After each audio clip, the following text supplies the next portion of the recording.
Capítulo 1. Infância órfã e o primeiro abandono. A história de João Cidade começa sob o céu cinzento de Montemoro Novo, uma pequena vila portuguesa cercada por colinas silenciosas e olivais que se estendiam como um mar verde entre o horizonte e o chão seco. Era o ano de 1495. O choro do recém-nascido se misturava ao murmúrio das rezas de sua mãe, que envolvia o menino num xale de linho e o apresentava à Virgem como quem oferece um cordeiro frágil, ainda ignorante da tempestade que o esperava. Pouco se sabe com certeza sobre seus pais, mas uma coisa é certa. Ainda criança, João foi separado da família de maneira abrupta e dolorosa. Os detalhes do rompimento são envoltos em mistério e dor. Versões falam que ele se perdeu de seus pais durante uma peregrinação, ou que foi raptado. O que importa, no entanto, não é o motivo exato da separação, mas sim a marca indelével que o abandono imprimiu em sua alma ainda tenra. Imagine uma criança de apenas 8 anos vagando sozinha pelas estradas poeirentas do sul de Portugal. Os pés descalços calejados pelas pedras, o estômago vazio que aprendia a suportar o silêncio seco da fome e os olhos sempre úmidos à procura de um rosto familiar que nunca aparecia. Não havia colo, não havia lar, apenas a estrada, longa, incerta, fria e o peso invisível da rejeição. Foi então que João chegou até a cidade de Oropesa, na Espanha, guiado por uma corrente de dor e sobrevivência. Um homem, Francisco, maioral, pastor de ovelhas, o acolheu. Mas esse acolhimento não era terno como o de um pai. João, ainda criança, passou a cuidar dos rebanhos como um pequeno servo das montanhas, aprendendo a escutar mais o balido das ovelhas do que a voz humana. Os dias eram longos e solitários. O vento assobiava entre os rochedos e o frio das madrugadas era cortante como faca. Mas ali, no alto das colinas, onde o céu parecia tocar a terra, João começou a desenvolver uma sensibilidade diferente. O silêncio dos campos se tornou oração muda. A ausência de carinho humano o empurrou para o colo invisível de Deus. Mesmo tão pequeno, algo em João recusava-se a endurecer. A cada inverno, ele sobrevivia não só à geada, mas também ao esquecimento. E quando o sol se punha atrás das montanhas, ele olhava para o céu e murmurava palavras que nem ele compreendia direito, mas que um dia se tornariam gritos de fé, esperança e caridade. Por dentro, crescia nele uma dor surda. A dor de não pertencer, de não ser querido por ninguém neste mundo. E, paradoxalmente, foi essa dor que começou a moldar sua alma para pertencer a todos. Sua infância não foi uma fase da vida. Foi um crisol, um deserto, uma cruz primeira. Na noite de seu 14º aniversário, sozinho no pasto, João olhou para as estrelas e sentiu algo que o fez estremecer. O cheiro de terra molhada, o som distante de sinos de uma ermida e o frio que se colava à pele foram como sinais de uma promessa que ainda não compreendia. Ele não sabia, mas ali, na escuridão da infância rejeitada, começava a se acender a chama de um amor que um dia incendiaria o mundo. Capítulo 2. A juventude errante e o soldado sem rumo. Os anos passaram. E o menino João Cidade, agora um jovem de corpo forte e olhar inquieto, carregava no coração as cicatrizes silenciosas da rejeição. Ele deixara os campos de Oropesa, mas o abandono que moldara sua infância ainda sussurrava em sua alma. A busca por um sentido, por um lugar no mundo, o lançava em caminhos tortuosos e muitas vezes escuros. Foi assim que, por volta dos 15 anos, João alistou-se no exército do conde de Oropesa, seduzido pelas promessas de glória, pertencimento e pão. Com um mosquete em mãos e um uniforme sobre os ombros, ele marchou pelas planícies da Espanha rumo à guerra contra os franceses, não por fé, mas por falta de direção. Os campos de batalha, não foram generosos. A pólvora queimava as narinas, o sangue dos companheiros tingia a terra e os gritos de dor ecoavam pelos vales como cantos de agonia. João, como tantos outros, cometeu pecados, viu atrocidades e se perdeu entre ordens e medos. Sua alma, marcada pela dor da infância, agora era dilacerada pelo horror da guerra. Houve um momento decisivo. João foi injustamente acusado de ter roubado os pertences de um companheiro de armas. A vergonha dessa acusação, injusta, mas cruelmente real aos olhos dos outros soldados, caiu sobre ele como um novo abandono. Sentiu novamente o peso da rejeição, como quando era criança. Foi açoitado, humilhado e quase morto. Após esse episódio, João fugiu do exército. Vagou de cidade em cidade como um andarilho. Foi vendedor ambulante, trabalhador em campos alheios e até chegou a juntar-se brevemente a outro exército para sobreviver. Mas nenhuma dessas escolhas lhe trazia paz. Pelo contrário, o vazio só aumentava. As noites eram cheias de insônia e o rosto dos homens que ele vira morrer voltava em pesadelos sufocantes. Entre uma batalha e outra, entre idas e vindas sem propósito, João cruzava com igrejas, freis e fiéis, mas tudo isso lhe parecia distante, quase inacessível. Deus era uma ideia, não uma presença, e ainda assim havia algo que o perseguia em silêncio, uma inquietação espiritual que crescia, mesmo abafada pelo pecado. Por volta de 1530, já com cerca de 35 anos, João decidiu voltar a Portugal para procurar seus pais. Talvez, em algum canto escondido da memória, ainda houvesse a esperança de reencontro. Mas tudo o que encontrou foi o silêncio do passado. Seus pais já haviam falecido. Aquela tentativa de reconstruir o lar partiu seu coração de novo. Desta vez, de forma definitiva.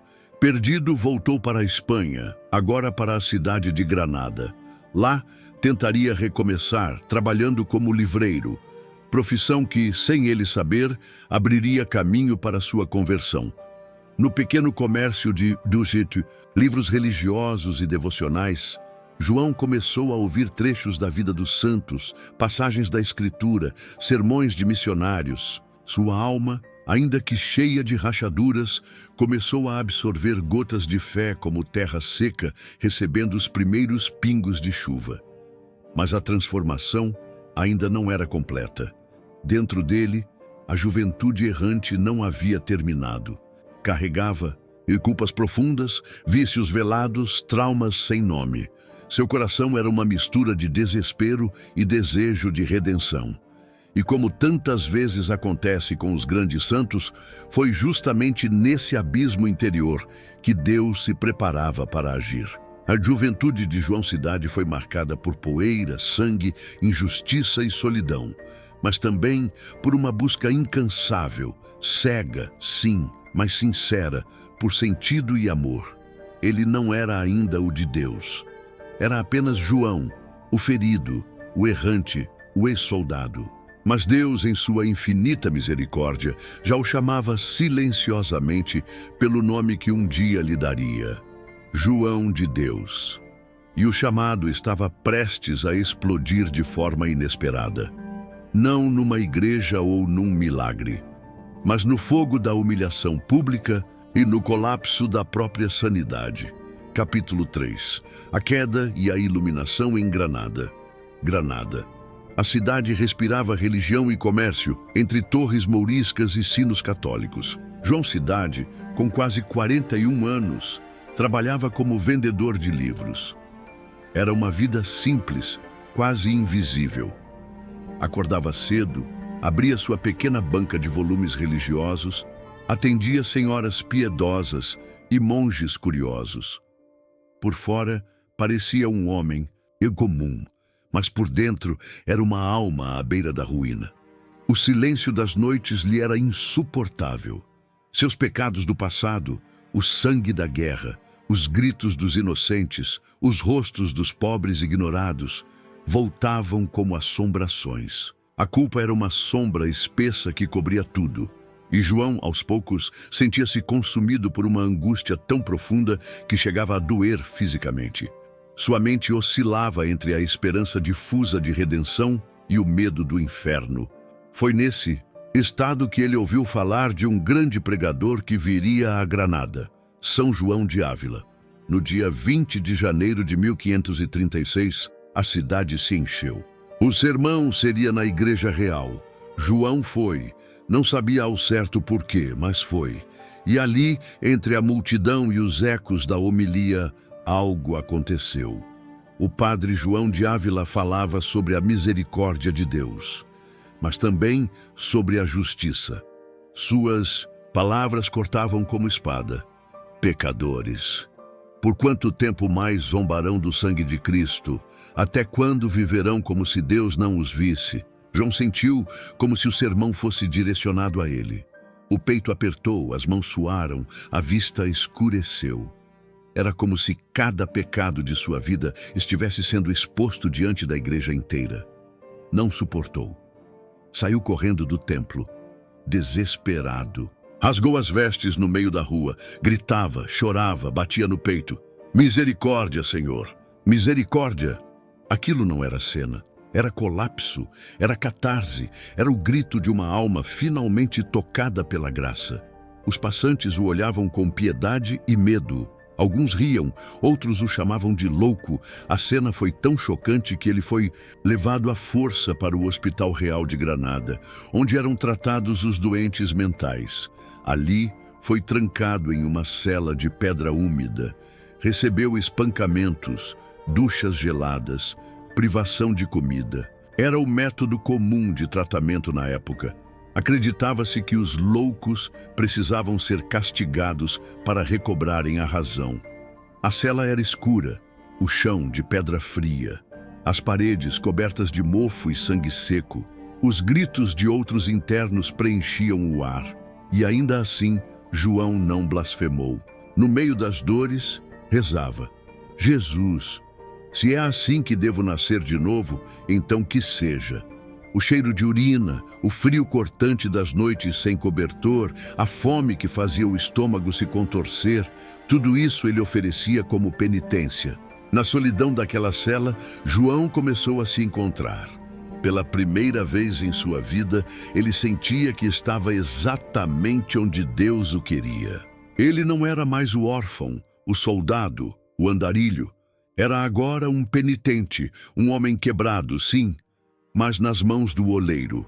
Do lado de fora, a cidade continuava sua rotina. Mas ali, dentro de 4 paredes nuas, uma alma estava sendo moldada com lágrimas, gemidos e fé. Foi ali, naquela cela que mais parecia um túmulo, que João Cidade começou a morrer. Para que João de Deus começasse a nascer. E no meio desse inferno particular, um anjo entraria, de carne, osso e batina. Capítulo 4. A dor da cela. Sofrimento no hospital de doentes mentais. As portas se fecharam com um estrondo seco. João, descalço, tremia. O chão da cela estava molhado. Umidade antiga, misturada ao cheiro de mofo e de suor humano. Não havia cama nem luz. Apenas uma pequena abertura na parede, por onde passava um fio de vento frio e o eco dos gritos dos outros internos. Ali, no Hospital Real de Granada, os doentes mentais eram tratados como bestas selvagens. A medicina do século XVI pouco entendia da mente humana. Para os desajustados, o método era a dor. E para João Cidade, que havia se despido publicamente, clamando por misericórdia, não havia diagnóstico senão loucura. Logo no primeiro dia, ele recebeu a chamada ducha de castigo, uma tina de água gelada onde era mergulhado à força enquanto 2 homens o seguravam. A água penetrava como agulhas. A pele ardia. O corpo debatia-se em pânico e ele sentia como se estivesse morrendo. E depois, jogado no chão úmido da cela, ouvia risos de desprezo e comentários. Mais, um fanático religioso. Acha que Deus vai lhe mandar anjos aqui? Mas João não blasfemava. Mesmo ali, com os ossos doendo e os olhos marejados, murmurava: Senhor, se este é o caminho, dá-me forças para suportá-lo. Os dias eram indistinguíveis. As refeições, um caldo ralo quase sem sal, vinham empurradas por debaixo da porta. Os gritos noturnos dos pacientes perturbavam o pouco sono que conseguia. Em uma noite, João viu um homem se debater contra a parede até sangrar. Em outra, uma mulher chorava chamando por um filho morto. Os gritos, os gemidos, os arranhões nas paredes. Tudo era desespero puro. Mas foi nesse caos que algo começou a nascer dentro dele. Um sentimento novo. Compaixão. Ele começou a notar que ninguém ali era ouvido, ninguém era amado. Os tratadores batiam, zombavam, ignoravam. Então, João, mesmo sofrendo, começou a cuidar.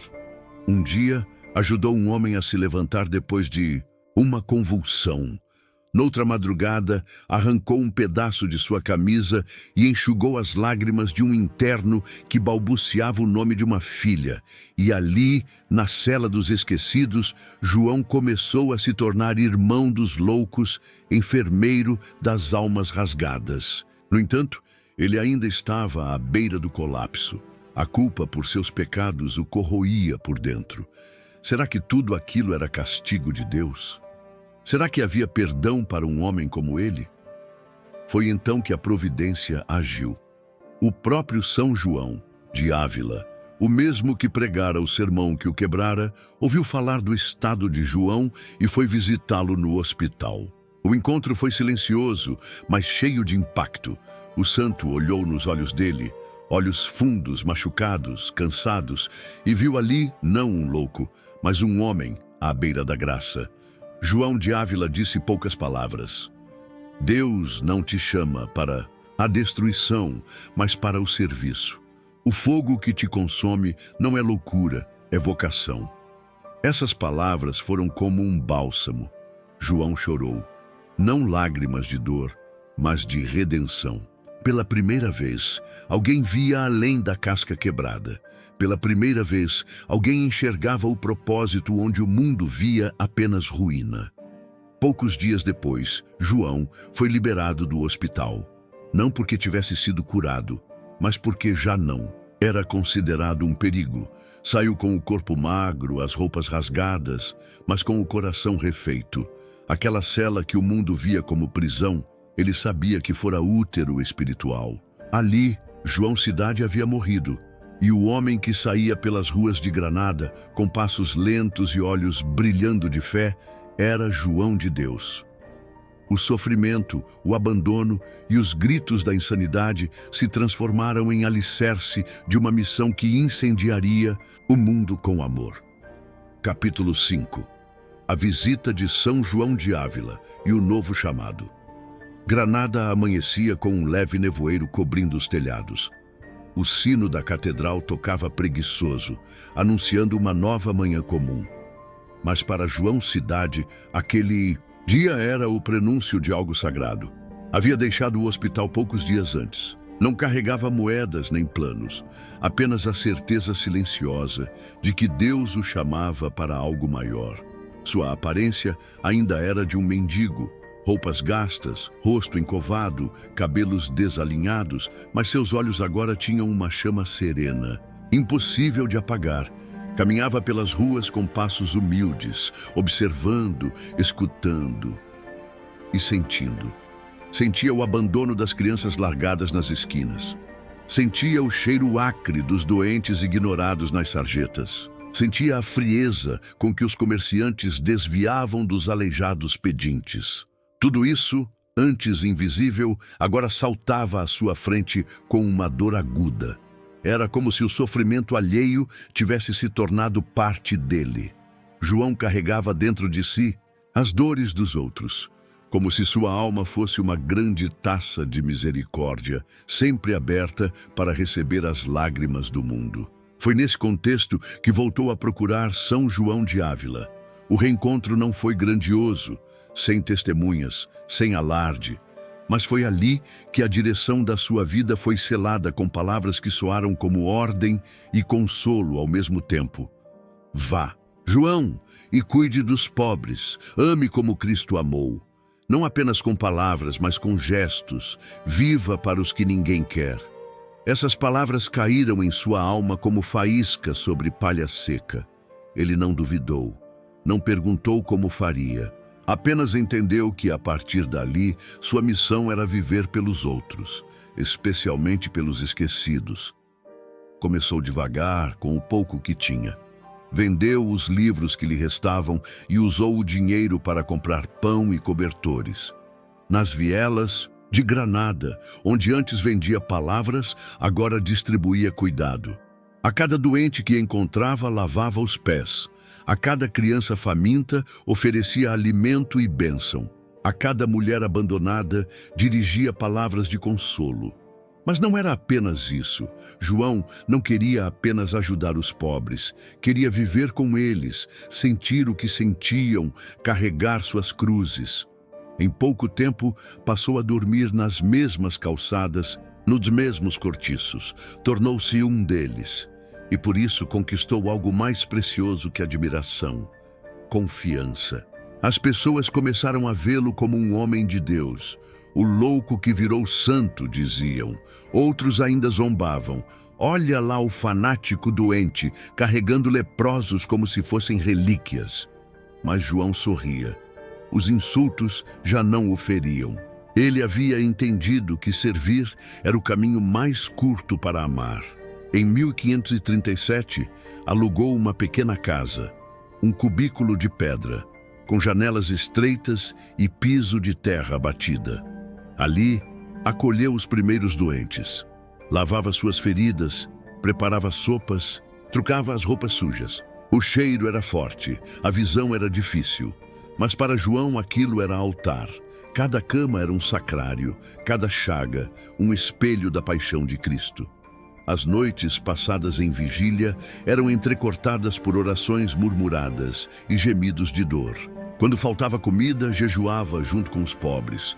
Quando faltava lenha, cobria os doentes com seu próprio manto. Quando as feridas purulentas explodiam em pus e sangue, ele não se afastava. Ajoelhava-se e limpava com as mãos nuas, como quem cuida do próprio Senhor. Foi nessa entrega que a congregação dos irmãos hospitaleiros começou, sem nome oficial, sem estrutura, sem intenção de crescer. Apenas amor que se multiplicava. O fogo que ardera na mente e no coração de João agora se espalhava pelas ruas de Granada, não como loucura, mas como santidade encarnada. João de Deus havia finalmente compreendido. A dor que ele vivera não fora em vão, fora preparação, fora cruz, fora batismo. E agora ele estava pronto para arder, por inteiro, na fogueira do amor aos mais pobres, entre os pobres. Capítulo 6. A fundação do hospital e o serviço aos abandonados. Era o ano de 1538. O inverno se instalava lentamente sobre Granada, cobrindo a cidade com uma bruma úmida e silenciadora. Mas no coração de João de Deus, algo ardia com intensidade oposta. Um calor que não vinha do corpo, mas da alma. O fogo do serviço já não podia ser contido. A casinha alugada, onde antes cabiam 2 ou 3 enfermos, agora transbordava. Gente de toda parte, feridos, doentes, mendigos, moribundos, começava a bater à sua porta. Alguns não vinham por cura, mas simplesmente por não terem onde morrer com dignidade.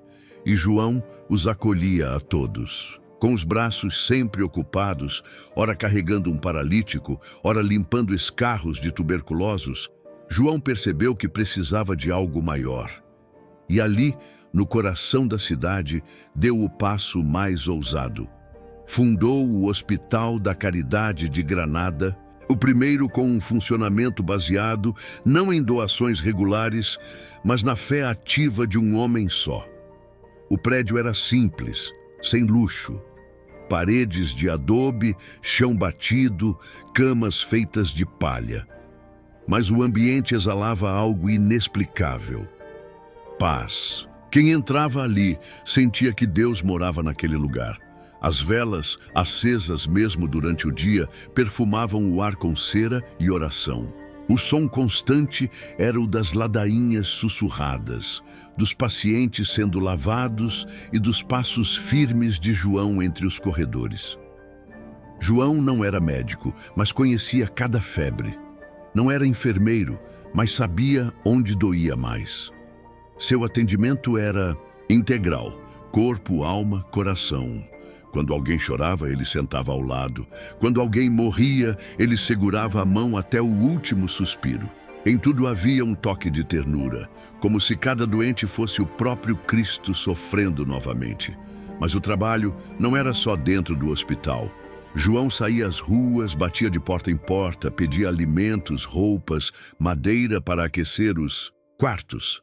Era chamado de louco, de tolo, de fanático, mas ele sorria. Quando algum nobre o rejeitava, ele respondia: Deus proverá, e Deus provia. Um dos momentos mais emblemáticos foi quando o hospital ficou sem comida. Os irmãos que o ajudavam, voluntários e antigos pacientes recuperados, estavam desesperados. Não havia um único pão. João, então, entrou na capela do hospital, ajoelhou-se diante do Santíssimo e disse em voz alta: Senhor, teus filhos têm fome. Ou me dás o pão, ou me levas contigo. Naquela mesma tarde, uma carroça chegou carregada de pães, frutas e legumes. Um comerciante que não sabia de nada dissera ter sentido um impulso inexplicável de doar. Os irmãos choraram. João apenas sorriu. É assim que ele age. Quando faltamos, ele preenche. Outros começaram a se unir a ele. Homens tocados pelo seu exemplo deixavam seus negócios e iam ajudá-lo. Formavam uma comunidade silenciosa de caridade, que mais tarde seria reconhecida oficialmente como os Irmãos Hospitaleiros de São João de Deus. Mas nem tudo era suave. Havia também os momentos de profunda dor. Uma epidemia de peste atingiu Granada. Muitos fugiram. João ficou. Cuidou dos contaminados até seus próprios braços ficarem cobertos por feridas. Suava, tremia de febre, mas não parava. Dizia: não sou mais que servo, e servo não abandona o rebanho. Naquela época, chegou a carregar nas costas sozinho um homem morrendo de lepra. Caminhou longos quarteirões. Quando chegou ao hospital, estava coberto de sangue e pus. Alguém gritou: vai morrer junto com ele. João respondeu: então que morramos amando. Nos corredores do hospital havia crucifixos nas paredes. Mas o verdadeiro Cristo vivo caminhava ali, com um avental encharcado e mãos calejadas. João de Deus, o homem que fazia de cada ferida um sacramento e de cada pobre um altar. Capítulo 7. Milagres de caridade. O pão que se multiplica e o fogo que não queima. A fama de João de Deus começava a ultrapassar os muros de Granada. Não era a fama dos poderosos, nem a dos eruditos.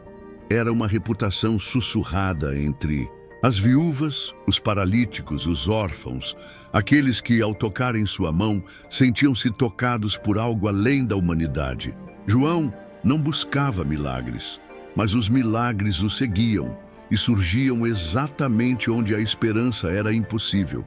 O mais conhecido deles aconteceu numa tarde em que a fome assolava o hospital. Era inverno, o vento cortava e os pacientes pálidos e febris tremiam debaixo dos cobertores finos. A cozinha, no entanto, estava vazia. Nem farinha, nem azeite, nada. Os irmãos reuniram-se em pânico. João, ao perceber o desespero, foi até a capela. Acendeu uma vela e se ajoelhou no chão de pedra fria. O cheiro do incenso antigo ainda pairava no ar. O crucifixo à sua frente estava escurecido pelo tempo, mas para ele era vivo.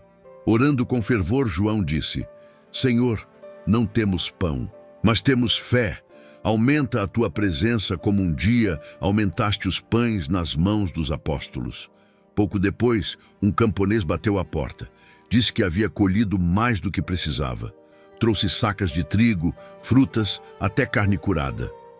No mesmo instante, outro homem chegou com azeite. Depois, uma senhora com ovos. Em menos de uma hora, a mesa do hospital estava farta. Ninguém sabia explicar como ou porquê, mas João sabia. Seus olhos se encheram de lágrimas. Não de surpresa, mas de gratidão silenciosa. Outro milagre marcou para sempre a sua obra. Foi o milagre do incêndio. Em certa noite, um fogo violento tomou conta de uma das alas do hospital.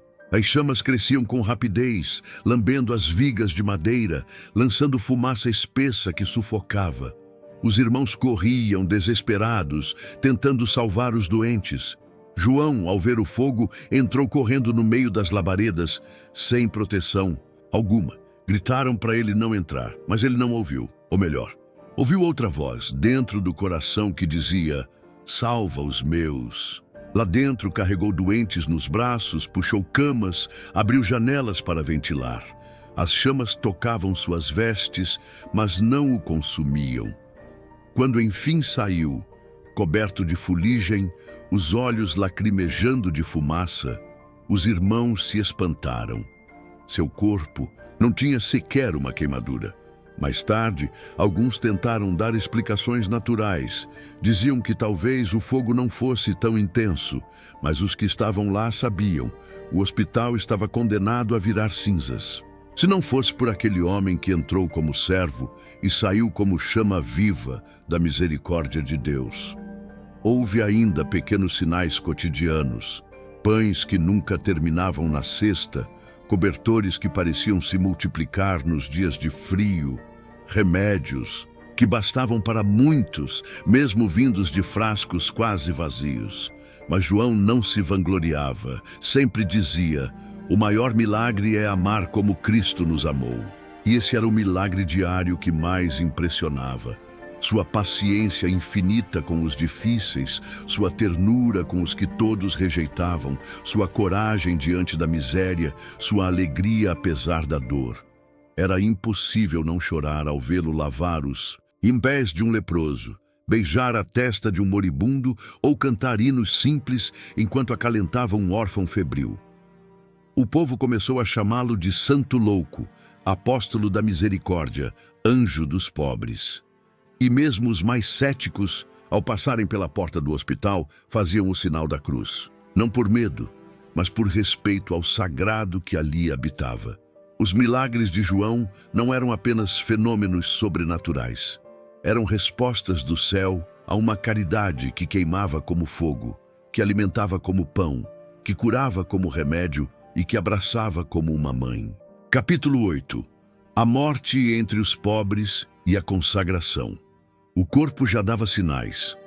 As mãos, antes firmes para carregar os moribundos, agora tremiam. As pernas, outrora incansáveis pelas ruas de Granada, arrastavam-se com esforço. Mas João não parava. Mesmo doente, mesmo fraco, insistia em andar pelo hospital, visitar cada leito, conversar com cada enfermo como se fosse o único no mundo. Era o ano de 1550. João tinha 55 anos. Sua saúde se esvaía como areia entre os dedos. Sofria de febres altas, calafrios intensos e dores nas costas que o obrigavam a apoiar-se em bastões improvisados. Os irmãos o pediam para repousar, mas ele sorria com a boca seca e respondia: ainda há um Cristo em cada cama, esperando o meu toque. Naquela época, um rio violento transbordou em Granada. A enchente levou pontes, casas, animais. Gente gritava pelas ruas em pânico. João, ao ouvir o tumulto, mesmo febril, saiu de seu leito e correu. Sim, correu, para tentar salvar um grupo de pobres presos numa casa que ameaçava ruir. Atirou-se às águas, nadou, puxou corpos, arrastou um por um até a margem. Quando terminou, caiu, exausto, e nunca mais se levantou com firmeza. Foi levado de volta ao hospital por 2 irmãos. Durante os dias seguintes, a febre aumentou, seus lábios estavam rachados, a pele pálida. Ainda assim pedia: tragam os doentes até mim. E eles vinham, um a um, recebiam dele uma bênção, um sorriso, um último gesto de amor. Certa noite, os irmãos ouviram cânticos vindo de seu quarto. João cantava baixinho, mesmo com a voz falha. Cantava um salmo: em paz me deito e logo adormeço, pois só tu, Senhor, me fazes viver em segurança. No dia seguinte, ao amanhecer, pediu para receber os últimos sacramentos. Deitado em sua cama simples de madeira, com um crucifixo entre as mãos magras, ouviu a extrema unção em silêncio. As lágrimas escorriam pelo rosto encovado. Não era medo, era entrega, era amor consumado. Antes de partir, reuniu seus irmãos e, com voz entrecortada, disse: continuem, não parem nunca. Onde houver um pobre, ali deve estar um de nós. Em seguida, pediu que o deixassem a sós com Deus. A luz do sol entrava pela janela, dourando sua figura com um brilho suave. O cheiro do hospital, mistura de ervas, cera de vela e suor, parecia naquele momento um incenso santo. E então, com um último suspiro, João apertou o crucifixo no peito e partiu. Silêncio, um silêncio profundo desceu sobre o hospital. Os irmãos choraram. Os pobres vieram de toda a Granada. Homens, mulheres, crianças, todos queriam tocar o corpo do homem que havia lhes devolvido a dignidade. Não houve cortejo pomposo, mas o céu se abriu, não com relâmpagos, mas com paz. João de Deus não morria, ele se consagrava. Anos depois, seria canonizado, mas para os que o conheceram, ele já era santo muito antes, porque, como Cristo, havia entregado cada gota de si pelos seus irmãos. Sua morte não foi o fim. Foi o início de uma chama que ainda hoje arde nos hospitais, nas congregações e nos corações dos que vivem a caridade como missão. Com profunda emoção e reverência, chegamos ao momento de oração. Um convite à intimidade com o santo, um encontro entre a alma do espectador e o coração ardente de São João de Deus. Esta oração é a chama final deste roteiro, construída para tocar cada mulher que já sentiu o peso da dor e o chamado à fé.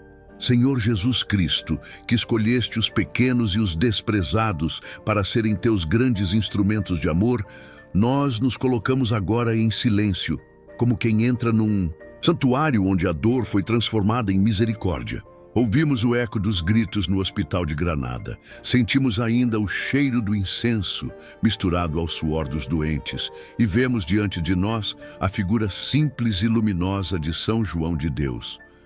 Ó São João de Deus, tu que foste chamado de louco, por amar demais, ensina-nos a também enlouquecer de caridade, a perder a lógica do egoísmo, a viver não por nós, mas pelos que ninguém quer.